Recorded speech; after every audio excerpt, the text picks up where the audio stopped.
तो दोस्तों आज हम एक्सप्लेन करने वाले हैं army of the dead movie को। तो मूवी शुरू करने से पहले अगर आपने अभी तक हमारे चैनल को सब्सक्राइब नहीं किया है तो चैनल को सब्सक्राइब कर लीजिए और बेल आइकन को दबा दीजिए। मूवी के शुरुआत में हम यूएस आर्मी के ट्रांसपोर्ट कॉन्वे को देखते हैं जो कि एक टॉप सीक्रेट एसेट को एक कंटेनर में ले जा रहे थे।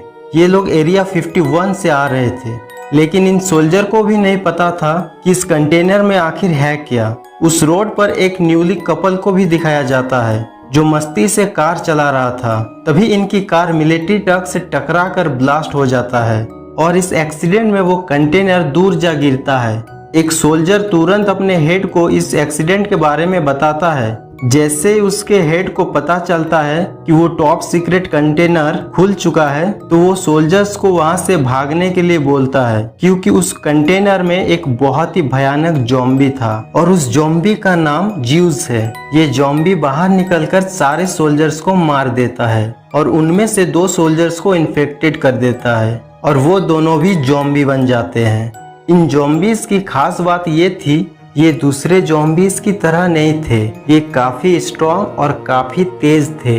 अब ये तीनों ज़ॉम्बी पास के एक शहर लास वेगास की तरफ जाते हैं और वहाँ के सभी लोगों को इन्फेक्टेड करके ज़ॉम्बी बना देते हैं। गवर्नमेंट मिलिट्री को वहाँ भेजती है पर वो भी इन ज़ॉम्बीज को रोक नहीं पाते। अब और कोई रास्ता ना होने के कारण गवर्नमेंट पूरे लास वेगास शहर को कंटेनर से घेर कर क्वारंटाइन करवा देती है, जिससे ये ज़ॉम्बीज लास वेगास में ही कैद रहे। इसी बीच हम कुछ लोकल सिविलियंस को भी देखते हैं जो कि जिंदा रहने के लिए उन ज़ॉम्बीज को मार रहे थे और यही लोग मूवी के मेन कैरेक्टर हैं। उनमें से एक था स्कॉट वर्ड जो कि एक फॉर्मर प्राइवेट सिक्योरिटी एजेंट था। उसने अपने बेटी के सामने अपने वाइफ को मार डाला था क्योंकि उसके वाइफ भी ज़ॉम्बी बन गई थी।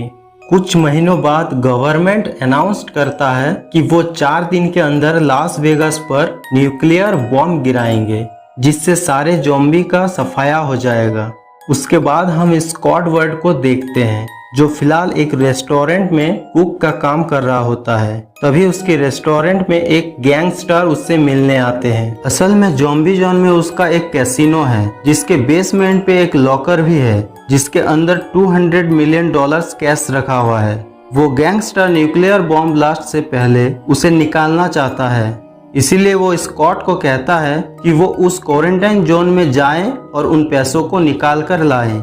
इसके लिए वो स्कॉट को $50 मिलियन का ऑफर देता है और स्कॉट इस ऑफर को एक्सेप्ट कर लेता है क्योंकि उसको पैसों की बहुत ज़रूरत थी।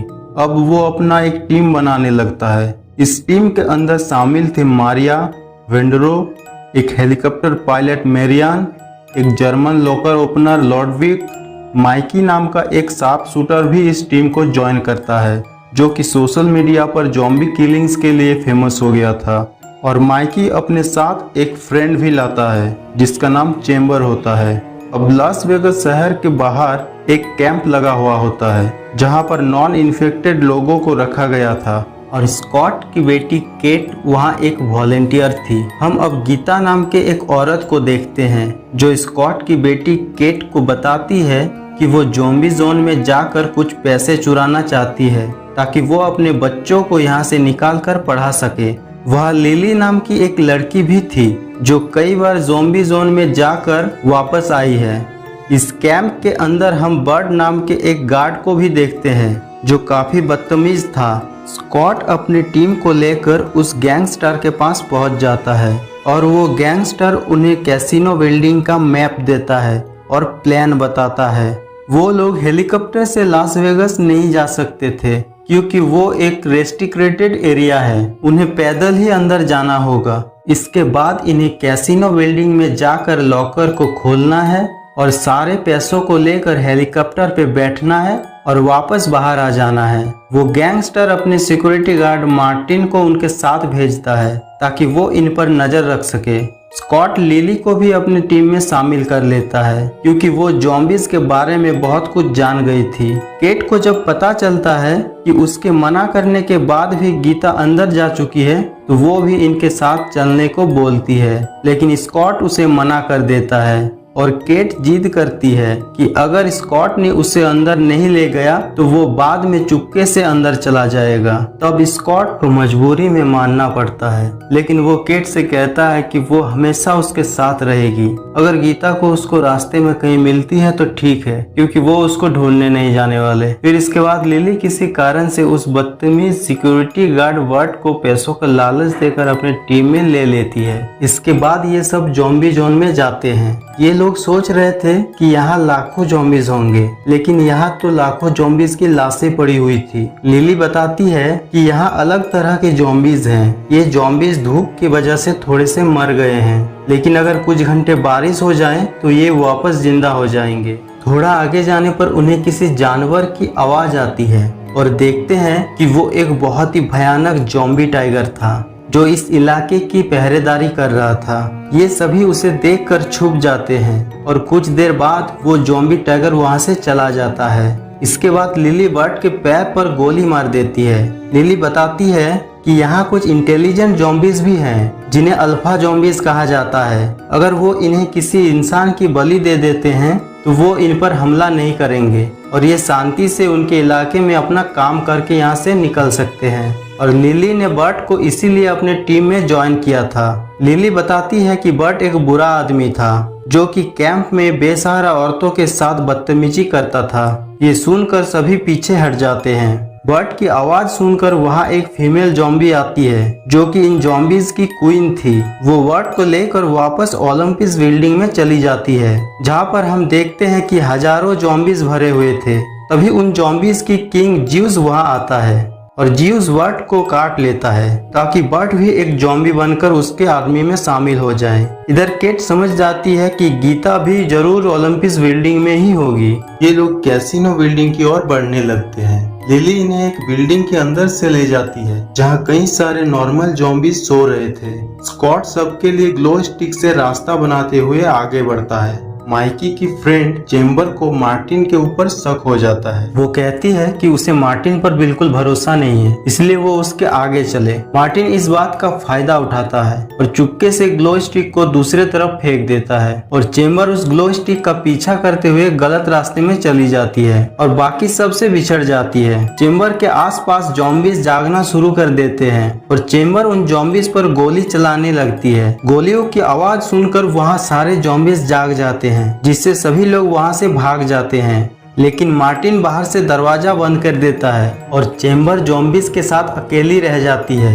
वो फिर भी किसी तरह कांच तोड़कर बाहर आ जाती है, लेकिन उसे ज़ॉम्बीज ने काट लिया था। ये देखकर चेम्बर का फ्रेंड मिकी उसके पीछे गैस कैन को शूट कर देता है, जिसमें चेम्बर के साथ कई सारे ज़ॉम्बीज मारे जाते हैं और किसी को पता नहीं चलता कि इसका जिम्मेदार मार्टिन था। इसके बाद ये लोग कैसीनो बिल्डिंग पहुंच जाते हैं, जहां इन्हें वही मैप मिलता है जो उसे वो गैंगस्टर ने दिया था। स्कॉट समझ जाता है कि वो पहली टीम नहीं है जिन्हें उस गैंगस्टर ने यहाँ भेजा है। इससे पहले भी कई लोग आए होंगे उन पैसों को निकालने के लिए, लेकिन सभी मारे गए। अब प्लान के मुताबिक स्कॉट और केट जनरेटर के पास जाकर बिल्डिंग की पावर ऑन करते हैं। पीटर छत पर हेलीकॉप्टर के पास जाती है जिसकी हालत काफी खराब थी और पीटर उसे ठीक करने लगती है और जुडविक, वेंडोर और मिकी लॉकर के पास जाते हैं। वही मार्टिन कहता है कि वो और लिली बाहर पहरा देंगे, लेकिन मार्टिन का इस मिशन में एक अलग ही रोल था। मार्टिन लिली से कहता है कि मुझे ज़ॉम्बी क्वीन की ब्लड का एक सैंपल चाहिए, इसीलिए वो लिली से एक डील करता है। लिली हवा में गन फायर करके ज़ॉम्बी क्वीन को सिग्नल देती है। तभी हम देखते हैं वेंडरो और लुडविक को, जो कि लॉकर के पास है और उन्हें वहाँ पे बहुत सारे लाशें नजर आती है और उन लाशों में से एक लाश ऐसी होती है जिन्होंने हूबहू मारिया जैसे कपड़े पहने रखे होते हैं और उसके गले में वैसा ही लॉकेट है जैसा कि मारिया के गले में है। वेंडरो जैसे ही इस चीज को देखता है तो वो कहता है कि क्या पता हम किसी तरीके की टाइम लूप में फंसे हो और ये चीज हमारे लाइफ में बार बार रिपीट हो रही हो और शायद यहाँ पर हम ही लोग मरे पड़े हैं, लेकिन इस बात पे कोई ध्यान नहीं देता और ये लोग लॉकर के तरफ आगे बढ़ते हैं। तभी जुडविक कहता है कि मुझे लगता है इस लॉकर से पहले बहुत सारे जाल बिछाए हुए हैं जिसमें फंसने के बाद आदमी मर भी सकता है। ये सुनकर वेंडरो एक नॉर्मल ज़ॉम्बी को पकड़कर लाता है और लॉकर के सामने कटा हुआ हाथ फेंक देता है। तब ज़ॉम्बी लॉकर की ओर भागने लगता है। पहले तो उसे बेहोश बेहोश करने वाले इंजेक्शन लगता है, फिर उस पर गोलियां चलती है और आखिर में वो दो दीवारों के बीच कुचला जाता है। तभी हमारे सामने आता है ओलंपिस का एक दृश्य, जहां हम देखते हैं कि गीता को वहां बंदी बना करके रखा गया है और उसके साथ दो लड़कियां भी हैं। तभी इनके पास ज्यूस आता है और इन तीनों में से एक लड़की को खींचकर वहां से ले जाता है, जिससे गीता बहुत ज्यादा डर जाती है। तब तक स्कॉट और केट दोनों कैसीनो के अंदर आ जाते हैं और केट को पता है कि अगर उसने स्कॉट को कहा कि उसे गीता को ढूंढने जाना है तो स्कॉट उसे कभी जाने नहीं देता। इसीलिए केट स्कॉट को बिना बताए यहाँ से चुपके से निकल जाती है। तभी लिली और मार्टिन के पास पहुँचती है वो ज़ॉम्बी क्वीन, और वो जैसे ही वहाँ पहुँचती है मार्टिन उस पर गोली चला देती है, जिससे वो नीचे गिर जाती है। उसके बाद वो एक वायर निकालता है जो कि काफी नुकीला होता है और देखते ही देखते वो ज़ॉम्बी क्वीन का गला काट देता है। अब लिली जैसे ही इस चीज को देखती है वो कहती है, तुमने तो कहा था कि तुम्हें बस इसके ब्लड सैंपल चाहिए था। तब मार्टिन कहता है कि हमारा हमेशा से प्लान यही था कि हमें इसका सर काटना है और इसके सर को मुझे अपने बॉस तक पहुंचाना है। इसीलिए वो ज़ॉम्बी क्वीन की सर को बैग में रख लेता है। लेकिन लिली यहाँ पर बहुत ज्यादा डरी हुई नजर आती है, क्योंकि उसको पता है कि इसका अंजाम क्या होगा। जैसे ही ज़ॉम्बी किंग ज्यूस को इसके बारे में पता चलेगा वो एक एक को ढूंढ ढूंढ कर मार डालेगा। तभी स्कॉट को पता चलता है कि गवर्नमेंट यहाँ पे अगले 1.5 घंटे में बॉम्ब गिराने वाले हैं। अब इनके पास बहुत कम टाइम बचा है, इसीलिए लुडविग लॉकर को जल्दी से खोल देता है और सारे पैसों को अपने अपने बैग में भर लेता है। तभी दूसरे तरफ ज्यूस पहुंच चुका है अपने ज़ॉम्बी क्वीन के पास और वो देखता है कि उसे मार दिया गया है, जिसे देखने के बाद वो बहुत गुस्से में होता है और ज़ॉम्बी क्वीन के शरीर को लेकर वो ओलंपिस बिल्डिंग के अंदर आ जाता है, जहां हमें पता चलता है कि ज़ॉम्बी क्वीन प्रेग्नेंट थी। ज्यूस ज़ॉम्बी क्वीन का पेट फाड़ता है अपने बच्चे को निकालने के लिए और वो देखता है कि उसका बच्चा भी मर चुका है। अब ज्यूस बहुत ही ज्यादा गुस्से में है और सबको मारना चाहता है, इसीलिए वो अपने पूरे आर्मी को लेकर कैसीनो के तरफ आगे बढ़ता है। तब ये लोग पैसे लेकर वहाँ से निकलने की कोशिश करते हैं। तभी मार्टिन इन सबको धोखा देता है। वो जिस रास्ते से बाहर निकलता है खुद तो निकल जाता है, लेकिन उसके बाद उस दरवाजे को बंद कर देता है ताकि ये लोग यहीं पर फंस जाएं और मर जाएं। इसी बीच मारिया अपने प्यार का इजहार करती है स्कॉट से और कहती है कि मैं यहाँ पैसों के लिए नहीं आई, मैं यहाँ सिर्फ तुम्हारे लिए आई हूँ। तभी यहाँ सारे ज़ॉम्बीज आ जाते हैं। जैसे ही वो ज़ॉम्बीज वहाँ पर आते हैं वो सबसे पहले मारिया की गर्दन तोड़ के उसे मार देता है। तभी हम बाहर मार्टिन को देखते हैं, जिसे ज़ॉम्बी टाइगर ने पकड़ लिया है और बड़ी ही बेरहमी से उसको मार देता है।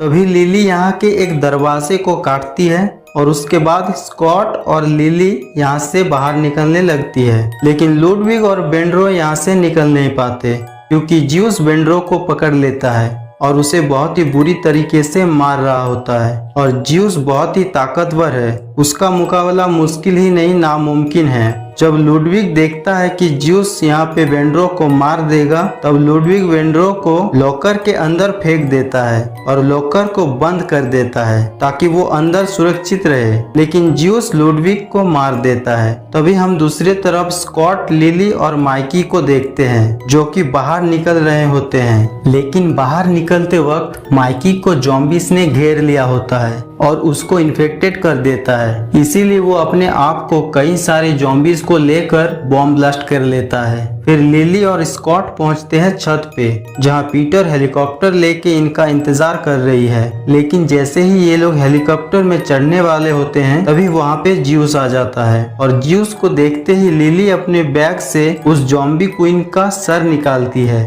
जो कि उसने मार्टिन से वो सर चुरा लिया था, और ज़ॉम्बी क्वीन के सर पे बंदूक तान के ज्यूस को कहती है रुकने के लिए और उसके साथ साथ स्कॉट को कहती है कि तुम अभी के अभी हेलीकॉप्टर में बैठो और यहाँ से बाहर निकल जाओ। लेकिन स्कॉट लिली को छोड़कर नहीं जाना चाहता, लेकिन आखिरकार उसे जाना ही पड़ता है और उसके जाते ही ज्यूस लिली को मार देता है। फिर लिली ज़ॉम्बी क्वीन के सर को नीचे फेंक देती है, जिससे वो सर फट जाता है। तभी स्कॉट पीटर से कहता है कि उन्हें अब ओलंपिस बिल्डिंग में जाना है, क्योंकि स्कॉट को पता है कि केट उसी बिल्डिंग में होगी और गीता को छुड़ानी गई है। उसके बाद स्कॉट पहुंच जाता है ओलंपिस बिल्डिंग के ऊपर। तभी हम केट को देखते हैं जिसे गीता मिल चुकी है। वो गीता को लेकर छत की तरफ जा रही है। तभी वहाँ पे ज्यूस पहुंच जाता है और उन्हें मारने ही वाला होता है कि तब वहाँ पे स्कॉट पहुंच जाता है और उन सबको बचा के छत पर आता है। लेकिन छत पर आने के बाद देखते हैं कि हेलीकॉप्टर गायब है और स्कॉट को लगता है कि पीटर यहाँ से भाग चुकी है। तभी पीटर हेलीकॉप्टर लेके वापस आती है और कहती है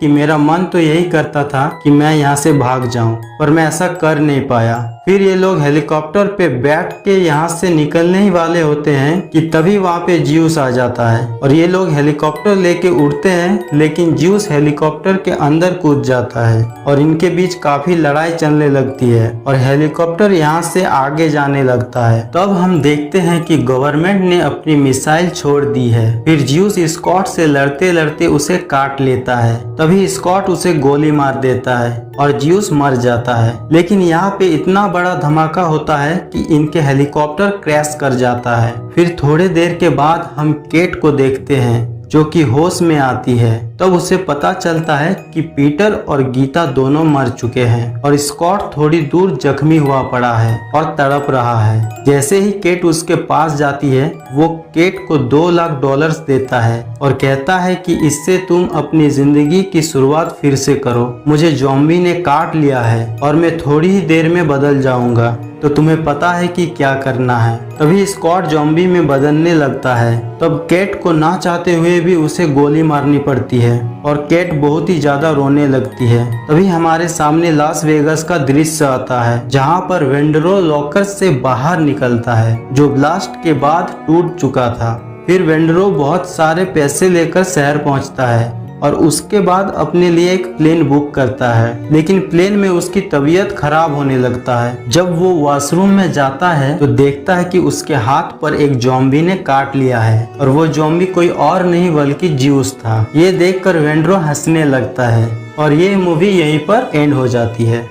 यहाँ पर अगर हम इस मूवी की एंडिंग की बात करें तो उसको लेकर एक अनोखी थ्योरी है और थ्योरी टाइम लूप से रिलेटेड है। उस टाइम लूप की शुरुआत होती है उस लॉकर के अंदर से, जहाँ पे एक अलग समय का अलग दरवाजा खुलता है और वहीं से सारी चीजों की शुरुआत होती है। यानी कि ज्यूस कोई और नहीं बल्कि वेंडरो ही है। जैसे जैसे प्लेन के अंदर वेंडरो की तबीयत खराब होने लगती है, उसके बाद ये मिल जाता है गवर्नमेंट के लोगों को। तब तक ये पूरा ज़ॉम्बी बन चुका होता है और इसीलिए गवर्नमेंट के लोग इसे कंटेनर में डालकर बाहर ले जा रहे थे, लेकिन रास्ते में उसका एक्सीडेंट हो जाता है, जैसा कि हमने मूवी की शुरुआत में देखा था। और टाइम लूप बार बार ऐसे ही रिपीट होते जाता है। इसीलिए हमने मारिया की लाश देखी थी लॉकर के पास। इसके साथ साथ वो मैप भी देखा था वहाँ पे। तो हमारी आज की ये वीडियो यहीं पे एंड होती है। वीडियो अच्छा लगे तो लाइक, शेयर एंड कमेंट कर देना और साथ ही चैनल को सब्सक्राइब कर देना।